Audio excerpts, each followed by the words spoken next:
Tonight, the Baltimore Department of Public Works says it may not meet a 2030 deadline to update its sewage system to prevent raw sewage overflow as required by a consent decree nearly 25 years ago.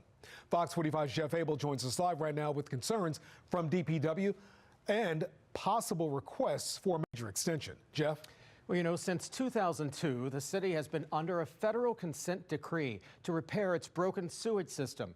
But after 24 years, that system is still broken, and the city now wants another 16 years to fix it.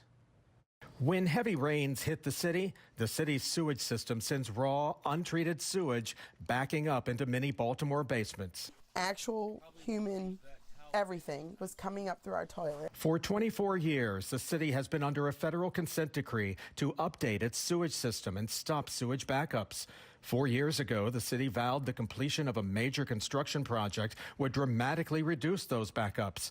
But environmentalists at the time were shaking their heads. At the end of the day, if we just spent millions of dollars on our biggest sewer infrastructure project and it's not meaningfully reducing sewage overflows, then that's a huge problem. And now, 4 years later, the city admits its work has yet to prevent sewage overflows and is asking to extend its consent decree with the federal government another 16 years. If the city gets its way, the consent decree, which was slated to end in 2030, will run until 2046. In essence, the goalposts have shifted. What we thought would achieve 100% now will only achieve 94%. At a public hearing in North Baltimore tonight, city leaders explained that the additional time will allow for the construction of critical new projects.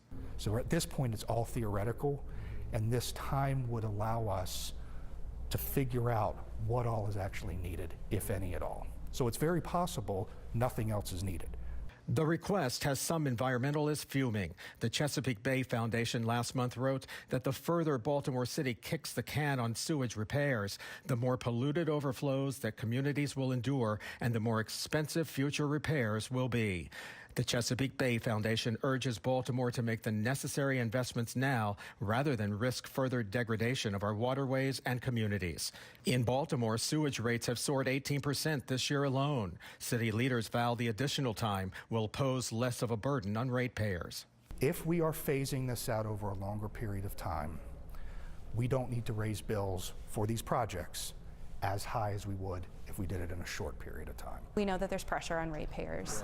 What we want to make sure is that the plan that we're agreeing to is a plan that will work.